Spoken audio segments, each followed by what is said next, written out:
قل جاء الحق وزهق الباطل إن الباطل كان زهوقا. எல்லாம் வல்ல அல்லாஹ்வுக்கு சுப்ஹானஹு வ தஆலாவுக்கே சலாமும் ஸலவாத்தும் ஸல்லல்லாஹு அலைஹி வஸல்லம் அவர்கள் மீதும் சஹாபாக்கள், தாபீன்கள், தபஅ தாபீன்கள், நல்லோர்கள் எல்லோர் மீதும் என்றென்றும் எப்போதும் உண்டாகட்டுமாக. அன்புக்குரிய அருமை சகோதரர்களே, அல்லாஹ்வுக்கு சுப்ஹானஹு வ தஆலா அவனுடைய திருமறையில் சூரத்துல் பக்ராவினுடைய 275வது வசனத்தில் வஹல்லல்லாஹுல் பைஅ வஹர்ரம ரிபா, அல்லாஹ்வுக்கு சுப்ஹானஹு வ தஆலா வியாபாரத்தை உங்களுக்கு ஹலாலாக்கியிருக்கிறான், வட்டியை உங்களுக்கு ஹராமாக்கியிருக்கிறான் என்று அல்லாஹ்வுக்கு சுப்ஹானஹு வ தஆலா சொல்லி காட்டுகிறான். அது மாதிரியாக நபிகள் பெருமானார் ஸல்லல்லாஹு அலைஹி வஸல்லம் அவர்களும் வியாபாரம் செய்வதை ஆசையூட்டி யாசிப்பதை தடுத்தும் இருக்கின்றார்கள். இன்னொருவரிடம் கையேந்துவது, யாசிப்பதை பற்றி ஸல்லல்லாஹு அலைஹி வஸல்லம் அவர்கள் சொல்லுகின்ற போது அவர் நரக நெருப்பினுடைய ஒரு நெருப்பு தணலைத்தான் அவர் யாசிக்கிறார் என்று நபிகள் நாயகம் ஸல்லல்லாஹு அலைஹி வஸல்லம் அவர்கள் சொல்லி காட்டுகின்றார்கள். அதே மாதிரியாக ஒருவர் அடுத்தவர்களிடம் கை நீட்டுவதை விட கோடாரியை முதுகிலே சுமந்து ஒரு காட்டுக்கோ மலை மேலோ ஏறி விறகுகளை வெட்டி அதை தோளிலே சுமந்து வந்து விற்று அதில் ஒரு நாணயத்தை சம்பாதிப்பது என்பது சிறந்தது என்று நபிகள் நாயகம் ஸல்லல்லாஹு அலைஹி வஸல்லம் அவர்கள் சொல்லி காட்டுகின்றார்கள். ஆக ஹலாலான முறையிலே வியாபாரம் செய்து சம்பாதித்து வாழ்வதை இஸ்லாமிய மார்க்கம் நமக்கு ஆசையூட்டுகிறது. இந்த வியாபார முறைகளில் அன்றைய காலத்திலே சில முறைகள் தடுக்கப்பட்டிருந்தது. அன்றைய காலகட்டத்திலே பிரபல்யமாக இருந்த பல வியாபார முறைகளை நபிகள் நாயகம் ஸல்லல்லாஹு அலைஹி வஸல்லம் அவர்கள் தடுத்திருக்கின்றார்கள். அந்த தடுக்கப்பட்ட வியாபாரங்கள் பல்வேறுபட்ட கோணங்களிலே விஸ்வரூபம் எடுத்து நாகரீக பேர்களை சுமந்து கொண்டு இன்றைக்கும் மக்களிடத்திலே சில வியாபாரங்கள் நடந்தேறி கொண்டிருப்பதை அவதானிக்கக்கூடியதாக இருக்கின்றது. வியாபாரம் என்பது ஒரு பொருள், அது ஹலாலான ஒரு விடயமாக இருக்க வேண்டும். ஹராமான ஒரு பொருளை நாம் விற்பது ஹராமான ஒன்றுதான். மதுபானம் விற்கிறார்கள், அதே மாதிரி புகையிலைகள், போதை வஸ்து பொருட்கள், இவைகளெல்லாம் தெளிவான ஹராமான ஒரு விடயம், அல்லாஹ் தடுத்திருக்கக்கூடிய ஒரு விடயம். ஒரு ஹலாலான பொருளை நாம் விற்கிறோம், வாங்கக்கூடியவர் இதை ஹராமான ஒன்றுக்கு பயன்படுத்துவார் என்று தெரிந்தால் அவருக்கு விற்பது ஹராமானது. நாம் பழங்கள் விற்கின்றோம், இந்த பழங்களை ஒருவர் கொண்டு போய் சாராயம் காய்ச்சப் போகிறார், வெடி சாராயம் காய்ச்சப் போகிறார். நாம் சீனி விற்கிறோம், நம்மிடம் சீனி வாங்குபவர் சாராயம் காய்ச்சுவர் என்று நமக்கு தெரியும். அப்படி என்றால் நாம் அவர்களுக்கு அதை விற்பதும் தடுக்கப்பட்ட ஒரு விடயம். நபிகள் நாயகம் ஸல்லல்லாஹு அலைஹி வஸல்லம் அவர்கள் தடுத்திருக்கின்றார்கள். சஹாபாக்களுடைய காலத்தில் அன்றைய இஸ்லாமிய அரசு இருக்கும்போது ஆயுதங்களாக பயன்படுத்தப்பட்டது வாள், கேடயம், இவைகள் தான் அன்றைக்கு ஆயுதங்களாக இருந்தது. யுத்த நேரத்தில் எதிரிகளுக்கு ஆயுதம் விற்பதும் ஹராமான ஒரு விடயம். ஏனென்றால் அதை கொண்டு வந்து நம்முடைய நாட்டு மக்களை வெட்டப் போகிறார்கள். ஆக இன்றைக்கு உலக அரங்கிலே ஆயுதங்களை தயாரித்துவிட்டு அதை விற்க வேண்டும் என்பதற்காக நாடுகளுக்கிடையில் சண்டையை மூட்டிவிடக்கூடியவர்களும், ஒரு நாட்டுக்குள்ளே தீவிரவாதத்தை ஆயுதங்களை இலவசமாக கொடுத்து உருவாக்கிவிட்டு பிறகு ஆயுதம் விற்கக்கூடிய மோசமான செயலெல்லாம் இன்றைக்கு உலக அரங்கிலே நடந்து கொண்டிருக்கின்றது. இதை ஒரே வார்த்தையாக நபிகள் நாயகம் ஸல்லல்லாஹு அலைஹி வஸல்லம் அவர்கள் அத்துமீறக்கூடியவர்கள், அட்டூழியம் செய்யக்கூடியவர்கள், தீவிரவாதிகள், நாட்டு மக்களை அழிக்கக்கூடிய எதிரிகளுக்கு ஆயுதங்கள் விற்கக்கூடாது, அவர்களுக்கு நாமே ஆயுதங்களை கொடுக்கக்கூடாது என்பதை நபிகள் நாயகம் ஸல்லல்லாஹு அலைஹி வஸல்லம் அவர்கள் தடுத்திருக்கின்றார்கள். அதே மாதிரி தூரத்திலே பல பொருட்களை வைத்துவிட்டு கல்லால் எறிவது, குறிப்பிட்ட ஒரு தொகை பணம் அவர்களிடம் அறவிடப்படும். ஒரு தரம் கல்லால் எறிந்தால் அந்த கல் போய் எதிலே படுதோ அது உங்களுக்கு தான் விலை. இவ்வளவு 5 திர்ஹம் என்ற 5 திர்ஹம் தான். 5 திர்ஹம்மை கொடுத்துட்டு நீங்கள் கல்லால் எறிங்க, அதில் விலை கூடினது குறைவு இருக்கும். உங்கள்கிட்ட அதிலேயே எறியக்கூடிய திறமை இருந்தவங்க சம்பாதிச்சுட்டு போவாங்க. அப்போ நம்பிக்கையோடு நம்ம அதில் எறிஞ்சிடலாம் அப்படின்னு எறிவாங்க, கொடுத்த காசை விட குறைவாக வந்துடலாம். அப்போ இந்த வியாபாரி என்ன செய்கிறாருன்னா ஒரே விலைக்கு எல்லாத்தையும் விற்கிறார், அவருக்கு லாபம் வந்துடும். நுகர்வோர்கள் சிலர் லாபம் சிலர் நஷ்டப்படுறாங்க. இதை நபிகள் நாயகம் ஸல்லல்லாஹு அலைஹி வஸல்லம் அவர்கள் தடுக்கிறாங்க. அதே மாதிரி முடிவு தெரியாத வியாபாரங்கள், ஒரு கதிரில் நெல் இருக்கும்போது மரத்தில் கனி இருக்கும்போது அது வீச்ச மரத்தில் உள்ள கொலைகளை காட்டி மொத்தமாக அதை விற்கிறது. அது இன்னும் பழுக்கல்ல, அந்த ஈச்சம்பழம் பிஞ்சத்தான் இருக்குது, அது இன்னும் பழுக்கல்ல, அது அழுகியும் போகலாம். மழை வந்துட்டுன்னு சொன்னால் அது ஈச்சம்பழம் பழுக்கிறதுக்கு நல்ல வெயில் இருக்கணும். அன்றைய வருஷத்தில் வெப்பம் குறைவாயிருச்சுன்னு சொன்னால் ஈச்சம்பழம் அவங்களுக்கு என்ன செஞ்சிடும், நஷ்டமாயிடும். அப்போ அந்த கொலையில் வச்சு அந்த பருவத்தை அடைகிறதுக்கு முன்னாடியே விற்கிறது. அதை நபிகள் நாயகம் ஸல்லல்லாஹு அலைஹி வஸல்லம் அவங்க என்ன செய்கிறாங்க, தடுக்கிறாங்க. மூடி வச்சு வியாபாரம் செய்கிறது, உள்ளே என்ன இருக்குதுன்னு தெரியாது, கையை ஒட்டி ஒன்றை எடுத்துருங்க அப்படின்னு, அல்லது ஒன்றை மூடி வச்சு அந்த மூடி வச்சு இருக்கிறதுக்கு மொத்தமாக விலை பேசுறது, உள்ளுக்கு என்ன இருக்குன்னு தெரியாது அதை விற்றுக்கிறது. இன்னைக்கு அது கட்பீஸ்ன்ற பேரில் அந்த வியாபாரம் நடக்கும். இந்த கட்பீஸுங்கிறது என்ன செய்தாண்டா காமனில் வெட்டப்பட்ட அந்த சீலையினுடைய கழிவுகள், அந்த கட்பீஸ்ன்னு சொல்லுவாங்க. அது ஒரு வேல் வரும், ஒரு பேலன்னு சொல்லுவாங்க, ஒரு மூடை அப்படி வரும். அந்த மூடைக்கு விலை பேசுறது அவங்க சான்ஸ். உள்ளுக்கு பெரிய துண்டுகள் இருக்கலாம், குல்ட்டியான துணிகள் இருக்கலாம், சின்ன துணிகள் இருக்கலாம். கிலோவில் பேலுக்கு எவ்வளவு, ஒரு கிலோ இவ்வளவு அப்படிங்கிறது. அப்போ அந்த வியாபாரத்தை இன்றைக்கி செய்கிறாங்க, அது ஹராமானது. உள்ளே என்ன இருக்குன்னு தெரியாது இல்லையே. அப்போ வாங்கிட்டு வந்து என்ன செய்வாங்க, வெட்டி பார்ப்பாங்க, ஒரு தடவை லாபம் ஒரு தடவை நஷ்டம் வந்துடும். அப்போ இந்த மூடி வைத்து வியாபாரம் பண்ணுற முறைகளை எல்லாம் நபிகள் நாயகம் ஸல்லல்லாஹு அலைஹி வஸல்லம் அவர்கள் அன்றைக்கு என்ன செஞ்சுக்கிறாங்க, தடுத்திருக்கிறாங்க. நபிகள் நாயகம் ஸல்லல்லாஹு அலைஹி வஸல்லம் அவங்க போகிறாங்க, ஒருவர் தானியத்தை குவிச்சு விற்றுக்கிட்டு இருக்கிறாங்க. அப்போ நபிகள் நாயகம் ஸல்லல்லாஹு அலைஹி வஸல்லம் அவர்கள் அந்த தானியத்துக்குள்ளேயே கையை விடுறாரு. ஏதோ அவருக்கு சந்தேகம் வந்திருக்கலாம், அவருடைய பார்வை சரியில்லை, ஏதோ ஒன்று. நபிகள் நாயகம் ஸல்லல்லாஹு அலைஹி வஸல்லம் அவர்களுக்கு அல்லாஹ்வுடைய வஹி வந்ததோ தெரியாது. ஹதீஸில் வருது, நபிகள் நாயகம் ஸல்லல்லாஹு அலைஹி வஸல்லம் அவர்கள் தானியங்களை குவித்து விற்று கொண்டிருப்பவரை கடந்து போனவர் அந்த தானியத்துக்குள்ளேயே கையை ஒட்டி எடுத்து பார்த்தாரு, ஈரமாக இருக்குது. இது ஏன் விற்கிறீங்க என்றோம், மழையில் நனைஞ்சுது அப்படிங்கிறாங்க. மழையில் நனைஞ்சா மேலே இருக்கிறதான நலையும், உள்ளே ஏன் நலையுது? அப்போ அதை நீங்கள் வெளியில் வச்சு விற்க வேண்டியதானே, குறைய மறைச்சு நீங்கள் வியாபாரம் பண்ணுறீங்க. அப்போ மன் கஷ ஃபலைஸ மின்னி, மோசடி செய்து வியாபாரம் பண்ணுறவர் என்னை சார்ந்தவன் இல்லை அப்படிங்கிறாங்க. என்ன சார்ந்தவன்னா முஸ்லீம் கிடையாது, மோசடி வியாபாரம்ங்கிறது முஸ்லீம் கிடையாது அப்படி என்ன செய்கிறாங்க, நபிகள் நாயகம் ஸல்லல்லாஹு அலைஹி வஸல்லம் அவர்கள் என்னைறாங்க, அப்படி தடுக்கிறாங்க.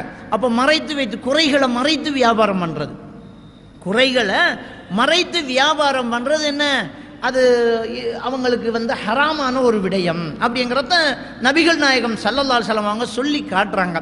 அப்போ இப்படிப்பட்ட இந்த வியாபார முறைகளை முதாரபாங்கிற ஒரு முறையை அறிமுகப்படுத்துகிறாங்க. முதாரபா என்று சொன்னால் ஒருத்தருக்கு வியாபாரம் தெரியும், அந்த வியாபாரம் தெரிகிறவர்கிட்ட கையில் காசு இல்லை, கையில் காசு இருக்கிறவர் அவருக்கு முதலீடு கொடுப்பார், அவருக்கு முதலீடு கொடுப்பார். அந்த முதலீட்டை வச்சு அவர் வியாபாரம் பண்ணுறார். பேசிக்குவாங்க, எப்படி பேசிக்குவாங்கன்னு சொன்னால், இத்தனை சதவீதம் நம்ம லாபத்து நஷ்டத்தை பிரிச்சிடலாம்ண்டு. லாபம் மட்டும் இல்லை, லாபத்தையும் நஷ்டத்தையும் இத்தனை சதவீதம் பிரிக்கணும் அப்படிங்கிறது. எனக்கு வியாபாரம் பண்ண நல்லா தெரியும், என்கிட்ட காசு இல்லை, ஒருத்தர் 10 லட்சம் ரூபா காசு தராரு, இந்த 10 லட்சம் ரூபா காசுக்கு நான் ஏதோ அரிசியோ சீனியோ வாங்கி என்னுடைய கடையில் வச்சு விற்கிறேன், அல்லது நான் தெரு தெருவாக போய் விற்கிறேன். விற்றா நான் கஷ்டப்படுறேன், கஷ்டப்பட்டதுக்கு எனக்கு ஒரு சதவீதம், பணம் கொடுத்ததுக்கு உனக்கு ஒரு சதவீதம். பேசும்போது சரியான சதவீதத்தை பேசிக்கணும். 40 60 70 30 50 50 அதை பேசிக்குவாங்க. அவங்க ஒத்துக்கிட்டாங்கன்னு சொன்னால் நஷ்டமும் அதே சதவீதம். மாதத்துக்கு ஒருக்கா கணக்கு பார்க்கும்போது இந்த மாதம் நமக்கு லாபம் 1 லட்சம் ரூபா, பேசினபடி 40% உனக்கு 40,000 ரூபா, 60% எனக்கு. இந்த வருஷம் நமக்கு 40, இந்த மாதத்தில் 10,000 ரூபா லொஸ்ட்டு. அப்போ உன்னுடைய முதல்ல 4,000 ரூபா என்ன செய்யுது, கழியுது, 40% எடுத்தல. அப்போ 10,000 ரூபா லொஸ்ட்டுன்னு சொன்னால் இந்த லொஸ்ட்டில் 4,000 ரூபா நீ ஏற்றுக்கோ, 60% எடுத்ததுனால 6,000 ரூபா நான் ஏற்றுக்கிறேன். அப்போ இந்த கணக்கு என்ன சொன்னால் கூடும் குறையும். இந்த முதாரபாவினுடைய அந்த கணக்கின்படி இந்த கணக்கு கூடும் குறையும். இன்னைக்கு என்ன நடக்குதுன்னு சொன்னால், இந்த வியாபாரம்ங்கிறதுல வியாபாரிகள் என்ன செய்கிறாங்கன்னு சொன்னால், உங்கள்கிட்ட வளவு வித்த காசு இருக்குது இல்லையா, அது தாங்க நான் மாதம் 20,000 ரூபா உங்களுக்கு லாபம் தரேங்கிறாங்க. கரெக்டாக நான் மாதம் 20, நஷ்டம் எல்லாம் இல்லை, நம்முடைய வியாபாரத்தில் நஷ்டம் எல்லாம் கிடையாது, லாபம்தான் அப்படிங்கிறாங்க. அப்போ நஷ்டம் இல்லைன்னு எப்படி சொல்ல முடியும்? வியாபாரம்னா நஷ்டம் வரலாம், அது ஒரு ஒரு ஒரு நஷ்டம் பாரது வந்து ஒரு எழுமாறாக நடந்துக்கிட்டு தான் இருக்கும். நம்ம எல்லாருமே என்ன செய்வோம் என்றால் நஷ்டம் பெறாத லாபத்தை தான் நம்ம விரும்புவோம். அதனால தான் அல்லாஹ் தஆலா சொல்லும்போது உங்களை அல்லாஹ்வுடைய நினைவை கூறுவதை விட்டும் உங்களை இந்த விஷயமெல்லாம் தடுக்கக்கூடாது என்று சொல்லி போது அல்லாஹ் தஆலா என்ன சொல்லலான்னு சொன்னால், உங்களுடைய குடியிருக்கக்கூடிய நீங்கள் ஆசையாக கட்டின உங்கள் வீடு, நஷ்டத்தை நீங்கள் பயப்படக்கூடிய உங்கள் வியாபாரம்ங்கிறான். அப்போ நம்ம எல்லாருமே நஷ்டம் வந்துடக்கூடாது என்றது தான் நம்முடைய வியாபாரமே. அப்போ நஷ்டம் இல்லாமல் லாபம் மட்டும், அதுவும் ஒரு வீதத்திலேயே கொடுத்துக்கிட்டு இருந்தால் அது வட்டி தானே, வேறு பேர் சொன்னாலும் வட்டி அது. அப்போ அவங்க சிலர் வந்து கேட்குறாங்க, இல்லை அது அது கணக்கு பார்க்குறது கஷ்டமா, மண்ணளவாக மாதம் 20,000 ரூபா தாராரு, 10 லட்ச ரூபா வாங்கிட்டு அனுமதியான்னு கேட்குறாங்க. அதெல்லாம் முடியாது. கஷ்டம்னா அந்த வியாபாரத்தை நீங்கள் ஏன் பண்ணுற? கணக்கு பார்க்குறதே உனக்கு கஷ்டம் வந்தால் அந்த வியாபாரத்தை நீ எப்படி செய்யலாம்? கஷ்டம் கணக்கு பார்க்கணும். உனக்கு மாதம் மாதம் கணக்கு பார்க்குறது கஷ்டமாக இருந்தால் வருஷத்துக்கு ஒரு தரம் கணக்கு பாரு. அப்போ மாதம் மாதம் கொடுக்குறத நோட் பண்ணி வச்சுக்கோ. மாதம் மாதம் உங்களுக்கு செலவுக்கு இவ்வளவு தந்துக்கிட்டு இருக்கிறேன். வருஷத்துக்கு கணக்கு பார்த்துட்டு மீதம் இன்னும் எவ்வளவு தரணும், அல்லது மீதம் நீ எவ்வளவு திருப்பி தரணும், அல்லது நஷ்டம் எவ்வளவு போயிருக்குங்கிறத கரெக்டாக முடிவு பண்ணணும். இதுதான் முதாரபா. நஷ்டத்திலையும் லாபத்திலையும் கணக்கு பார்த்தா அது முதாரபா. இன்றைக்கு இஸ்லாமிய பேரில் சில வங்கிகள் வந்து வேலை செஞ்சுக்கிட்டு இருக்குது. அதுக்கு ஃபத்வா வேற கொடுத்துருக்கு. உலமா சபை, உலமாக்கள் அந்த வங்கியில் வேலை செய்கிறதுக்கு முஸ்லீம்கள் வந்து மௌலைமார்களை தூக்கி வச்சிருக்கு. அந்த விளம்பரம் அப்படித்தான். அந்த விளம்பரத்தில் முஸ்லீம்களுடைய பணம், முஸ்லீம்களுடைய லாபம், ஹலால் வியாபாரம், அதுக்கு அரபு பேர்கள் எல்லாம் வச்சிருவாங்க. அஜ்ராம்பாங்க, முதாரபாம்பாங்க. இப்படி எல்லாம் வச்சுக்கிட்டு என்ன செய்வாங்கன்னா இன்னைக்கு இந்த வியாபாரத்தை செஞ்சுக்கிட்டு இருக்கிறாங்க. பேங்கு கொடுக்குது. எப்படி இந்த பேங்கு வியாபாரம் செய்யணும்? நஷ்டம் இல்லையா? நஷ்டம் இல்லாத வியாபாரத்தில் தான் நாங்கள் முதலீடு போடுவோம் அப்படிங்கிறாங்க. அப்போ எப்படி இந்த வியாபாரம் செய்கிறது? இன்றைய இந்த வங்கியில், இந்த இஸ்லாமிய பேரில் இறங்கக்கூடிய இந்த வங்கியில் கையை வச்சு நடுத்தருவுக்கு வந்தவங்க லிஸ்ட்டே நம்மக்கிட்ட இருக்குது. நடுத்தருவுக்கு வந்தவங்க. அப்போ ஒருத்தர் சொல்கிறாரு, என்னுடைய வீட்டை வச்சு உறுதியை வச்சு 1 கோடி ரூபா நான் வந்து இந்த வங்கியில், இஸ்லாமிய வங்கியில் என்ன செய்கிறாருன்னு சொன்னால் வியாபாரம் என்னென்ன வியாபாரம் செய்ய போகிறேன்னு கேட்குறாரு. அப்போ கொடுக்கும்போது, அந்த காசை கொடுக்கும்போதே என்ன செய்கிறாங்கன்னு சொன்னால் 3 மாதத்தினுடைய லாபம் அதை நாங்கள் பிடிச்சிக்கிறோம் நாங்கள் அப்படின்னு சொல்லி 1 கோடி ரூபாவை கொடுக்கும்போது 3 மாதத்து லாபம் 27 லட்சத்தை பிடிச்சிட்டு கொடுக்குறாங்க. அப்போ அவர் கேட்குறாரு, வியாபாரம் இன்னும் நான் தொடங்கவே இல்லை, 3 மாதத்தில் 1 கோடி ரூபா கொடுத்த வர லாபம் 27 லட்சங்கிறத எப்படி முடிவு பண்ணாங்க? எப்படி முடிவு பண்ண? அதே மச்சம் பிள்ளையே. அப்போ எப்படி அது தெரியும்? அப்போ இப்படி வந்து அவர் லொஸ்ட் ஆகிட்டார். இந்த இஸ்லாமிய பேரில் வங்கிகளில் காசு எடுத்து லொஸ்ட் ஆகிட்டா கோர்ட்டில் கேஸ் போயிட்டு இருக்கு. நீங்கள் எந்த கோர்ட்லையும் போட்டு கேட்டு பார்க்கலாம். கோர்ட்டில் இந்த வங்கி கண்டு சொல்லி லோயர் இருக்கிறாங்க, கேஸ் போயிட்டே இருக்குது. பண மோசடி என்று அவர் அடகு வைத்த வீட்டு உறுதியை வச்சு அந்த காணி இந்த பேங்குக்கு சொந்தமானது போர்ட் போட்டிக்காங்க. பேர் இஸ்லாமிய வங்கி. நஷ்டத்தில் பங்கெடுக்கணும் இல்லை, லாபத்தில் பங்கெடுத்த நீ நஷ்டத்தில் பங்கெடுக்கணும் இல்லையா? அப்போ நஷ்டத்தில் பங்கெடுத்த நீ இல்லை. இப்படியான இந்த வியாபார முறைகளும் என்ன செய்து நடந்துக்கிட்டு இருக்குது. அப்போ இதில் இன்னைக்கு நம்முடைய சமுதாயத்தில் நடக்கக்கூடிய வியாபாரம், அதில் முதல்ல நாங்கள் பேச வேண்டியதுன்னா இந்த பிரமிட் சிஸ்டத்தில் செய்யக்கூடிய மல்டி லெவல் மார்க்கெட்டிங் அப்படிம்பாங்க. MLM பிஸ்னஸ் அப்படின்னு சொல்லுவாங்க. மல்டி லெவல் மார்க்கெட்டிங் அப்படிம்பாங்க. அல்லது வந்து பிரமிட் சிஸ்டம் அப்படின்னு சொல்லுவாங்க. அதாவது ஒரு கம்பெனி என்ன செய்யுதுன்னா ஒரு பொருளை வந்து காளான் டேப்லெட்டு, மசாஜுக்குரிய உடல் பயிற்சிக்குரிய ஜிம்முக்குரிய கருவிகள், அல்லது சில நோய்களுக்குரிய மருந்துகள், அழகு சாதன பொருட்கள் அப்படின்ற ஒரு கம்பெனி என்ன செய்யுதுன்னா அறிமுகம் ஆகுது. புதுசாக ஒரு பொருளை கொண்டு வருது. அந்த வியாபாரத்தை அவங்க என்ன செய்வாங்கன்னு சொன்னால் ஜூம் மீட்டிங்கள் ஏற்பாடு செய்வாங்க. முதல்ல வாட்ஸ்அப்பில் குழுமங்களை வந்து என்ன செய்யணும்னா, நீங்கள் வீட்டில் இருந்த மாதிரியே சம்பாதிக்கலாம், மாதம் 1 லட்சம் ரூபா சம்பாதிக்கலாம், ஃபோனிலேயே சம்பாதிக்கலாம், சிரமமே இல்லை, இல்லத்தரசிகளுக்கு இனிய வாய்ப்பு, நீங்கள் வீட்டில் இருந்தே சம்பாதிக்கலாம், நான் லாபம் கண்டிருக்கிறேன் அப்படின்னு சிலர் என்ன செய்வாங்கன்னா போடுவாங்க. இப்படி ஒரு லாபத்தை நான் கண்டிருந்தா நான் ஜப்பானுக்கு வந்திருக்க மாட்டேன், நாட்டிலேயே இருந்திருப்பேன். ஜப்பான்லேருந்து ஒருத்தர் போகிறார். அப்போ இதை பார்த்து ஆசை விட்டு என்ன அப்படின்னா, முதல்ல இந்த பிஸ்னஸ் சம்பந்தமாக மௌலைமார்கள் இருக்கிறாங்க, ஹலாலான பிஸ்னஸ் இது வந்து ஒரு ஜூம் மீட்டிங் நாங்கள் வைக்கிறோம் அப்படின்ற ஜூம் மீட்டிங் ஏற்பாடு செய்கிறாங்க. இந்த ஜூம் மீட்டிங்கில் மௌலைமாரும் வந்து உட்கார்றாங்க. அவங்க என்ன சொல்கிறாங்கன்னு சொன்னால், எங்களுடைய உற்பத்தி பொருள் இது, நாங்கள் உங்கள்கிட்ட சும்மா என்ன செய்யலை, காசு விடுங்கலை, இந்த பொருளை வந்து என்ன செய்கிறோம்னு சொன்னால் நாங்கள் பிஸ்னஸுக்கு போட போகிறோம், வியாபாரத்தில் வந்து விளம்பர செலவுகள்லாம் இருக்குது. ஒரு பொருளை விளம்பரம் பண்ணுறது, அதுக்கு லேபிள் பண்ணுறது, அப்போ அந்த மார்க்கெட்டிங் செய்கிறவங்களுக்கான சேலரி கொடுக்கறது, வேனில் எடுத்துக்கிட்டு போகிறதா இருந்தால் அதுக்கு சேலரி கொடுக்கணும். இந்த சம்பளங்களை எல்லாத்தையும் என்ன செய்ய போகிறோம்னு சொன்னால் நுகர்வோர்களுக்கே தரப்போகிறோம். ஆகா நல்லா இருக்குதே அப்படின்றாங்க. முதல்ல வந்து 30,000 ரூபாய் குறையாமல் 30,000 ரூபாய்க்கு மேலே நீங்கள் எவ்வளோ வேணுமென்றாலும் வாங்கலாம். 30,000க்குள்ளே எங்கள் பொருளை நீங்கள் வாங்கலாம். அதில் விலை இன்னது ஃபிக்ஸட் விலை, இன்னென்ன வேறு பொருள் வந்து இன்னென்ன லாபம் இருக்குது, இதில் இவ்வளோ இருக்குது, தொப்பை இருந்தவங்களுக்கு தொப்பை குறைஞ்சிருக்குது, இதில் என்ன நோயெல்லாம் குணமடைஞ்சிருக்கு அப்படின்ற ஒரு பெரிய மீட்டிங் கொண்டு வைப்பாங்க. இதை நீங்கள் எடுத்துட்டிங்கன்னா உங்களுக்கு 3 ஃபார்ம் தருவாங்க. அந்த 3 ஃபார்மை நீங்கள் 3 பேருக்கு விற்கணும். அப்படி விற்றுட்டீங்கன்னு சொன்னால் அந்த 3 பேரும் பொருள் வாங்கும்போது உங்களுக்கு ஒரு விகிதத்தில் நாங்கள் லாபம் தருவோம். அந்த 3 பேரும் 3 ஃபார்ம் வாங்கி 9 பேருக்கு விற்பாங்க. அந்த 9 பேரும் என்ன செய்வாங்கன்னு சொன்னால் பொருள் வாங்குவாங்க. அவங்க 30-30க்கு பொருள் வாங்கவல்ல, பொருள் வாங்கும்போது அவங்களுக்கும் அந்த லாபம் வந்து அந்த 9 பேரை பிடிச்சு கொடுத்த 3 பேரை பிடிச்சு கொடுத்த ஒரு ஆள் முதல் ஆள் அவருக்கும் அது கிடைக்கும். அப்போ இது பிரமிட் சிஸ்டம்ங்கிறது அப்படியே வளர்ந்துக்கிட்டு போகுது. 1 2 ஆகி 2 4 ஆகி அப்படியே 1 3 ஆகி அந்த 3 9 ஆகி 9 அப்படியே 27 ஆகி அந்த 27 இப்படி என்ன செய்யுதுன்னு சொன்னால் மாறிக்கிட்டு போகுது. அதில் 1 படித்தரம் 2 படித்தரம் 3 படித்தரம் அப்படி என்று இந்த படித்தரங்களை என்ன செஞ்சுக்கிறாங்க வச்சிருக்கிறாங்க.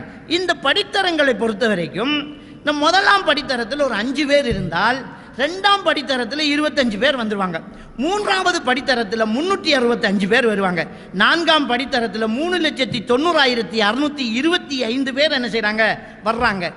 5ஆம் படித்தரத்தில் 1,58,58,78,90,625 பேர் வராங்க. இருக்குதா இந்த மக்கள் தொகை நம்மக்கிட்ட? 5 படித்தரத்தில் முடிஞ்சு போச்சு, நம்ம ஏரியாவை நாடே முடிஞ்சு போச்சு. அப்போ அதுக்கு பிறகு விற்கிறவனுக்கு என்ன லாபம்? அவன் யாருக்கு விற்கிறது? அப்போ இப்படி அந்த வியாபாரம் என்ன செய்யுதுன்னு சொன்னால் மல்டி லெவலில் போயிட்டு இருக்கு. இந்த வியாபாரம் ஹராமான ஒன்று. இன்னொரு விஷயத்தை நாங்கள் தெளிவாக புரிஞ்சு கொள்ளணும். என்னென்றால் நம்ம நாட்டு சட்டத்தின்படி நம்ம நாட்டில் வந்து இந்த மல்டி லெவல் மார்க்கெட்டிங் செய்யக்கூடியவர்கள் ரகசியமாக செஞ்சுட்டு இருக்கிறாங்க. இவங்க பிடிபட்டுட்டாங்கன்னு சொன்னால் இவங்களுக்கு 3 வருட சிறையும் 1 மில்லியன் ரூபாய் தண்டா பணமும் இதில் வந்து என்ன செய்யுது கிடைக்குது. அப்படிங்கிறத இலங்கை அரசு வந்து என்ன செஞ்சிருக்குது, அறிவிச்சு இருக்குது. அப்படிங்கிறது நம்ம எல்லாருக்குமே தெரிஞ்சிருக்கணும். அப்போ இப்படிப்பட்ட இந்த வியாபாரங்கள் நடந்து கொண்டிருக்கிறத வந்து நீங்கள் கண்டுட்டீங்கன்னு சொன்னால் இதை வந்து நீங்கள் என்ன செய்யலாம், அறிவிக்கிறதாக இருந்தால் இலங்கையினுடைய மத்திய வங்கியினுடைய நிதி புலனாய்வு பிரிவுக்கு அறிவிச்சிட்டாங்கன்னு சொன்னால் அவங்க வந்து இதை வந்து பிடிக்கக்கூடிய சட்டமாக இது கொண்டு வரப்பட்டிருக்கு. ஏன்னா இது அரசாங்கமே ஏற்றுக்கொள்ளலை. இது ஒரு மோசடி. ஏன்னா ஒரு குறிப்பிட்ட லெவலுக்கு மேலே ஆள் இல்லாமல் போகுது. மார்க்க ரீதியாக இதை பார்த்தால் இந்த பிரமிட் சிஸ்டத்தில் இந்த மல்டி லெவல் மார்க்கெட்டிங்கில் மௌலை மாதிரி இருந்துக்கிட்டு இப்போ என்ன பிரச்சனை, நாங்கள் சும்மா கொடுக்கலையே, காசுக்கு தானே விற்கிறோங்கிறாங்க. என்ன நடக்குதுன்னு சொன்னால் ஒரு பொருள் தேவைக்காக இங்கே வியாபாரம் நடக்கலை, ஒரு லாபத்துக்காக வியாபாரம் நடந்துக்கிட்டு இருக்குது. இன்னொருத்தருக்கு அநியாயம் செய்யக்கூடாது, மோசடி வியாபாரம் பண்ணக்கூடாது, மூடி வச்சு வியாபாரம் பண்ணக்கூடாதுன்னு நபிகள் நாயகம் ஸல்லல்லாஹு அலைஹி வஸல்லம் நம்ம தந்துருக்கிறாங்க. அப்போ இந்த வியாபாரத்தில் என்னென்றா பொருள் தேவைப்பட்டில்லை, 30,000 ரூபாய்க்கு சாமான் எடுக்கணும், அவசரமாக எடுங்க, அது தாங்க இது தாங்க அதை தாங்க, என்ன பண்ணாலும் செய்வோம், சும்மா கிடக்கணும், அதை பற்றி பிரச்சனை இல்லை. அவருக்கு என்ன இருந்தாலும் ஒன்று அவருக்கு பொருள் தேவைப்பட்டு வியாபாரம் பண்ணல, 3 ஃபார்ம் தேவைப்பட்டு வியாபாரம் பண்ணுறார். அந்த 3 ஃபார்ம் எடுத்துட்டு அவர் பொருளை பயன்படுத்துகிறார் இல்லையோ, மக்களிடத்தில் போய் மக்களை ஆசை ஊட்டுறார், தேவையை உருவாக்குறார். இவர் போய் அவர் குடும்பத்தில் இருக்கிறார்களை தான் போகிறார் அவர். இது அந்த மாதிரி சட்டப்படி என்று அப்படியே சொல்லி போய் சொல்லி இவங்க விளம்பரதாரர் ஆகுறாங்க. அப்படி ஆகி ஒரு 3 பேருக்கு அது வித்துட்டு அந்த 3 பேரும் பொருள் தேவைப்பட்டு வாங்கல, லாபம் எல்லாருடைய எண்ணமும் கணக்கில் போடணும், அக்கௌண்ட்டுக்கு காசு வரணும் அப்படிங்கிற எண்ணம் மட்டும்தான் நடக்குது. அப்போ ஒரு பொருளினுடைய விலை அங்கே நம்மளால் எதுவுமே பேசி குறைக்க முடியாத ஒரு சூழ்நிலை. இது வந்து 5,000 ரூபாய்க்கு தரணும்னா தான் அண்டெல்லாம் கேட்க முடியாது, ஃபிக்ஸட் தான், அது அவன் போட்ட விலை தான்.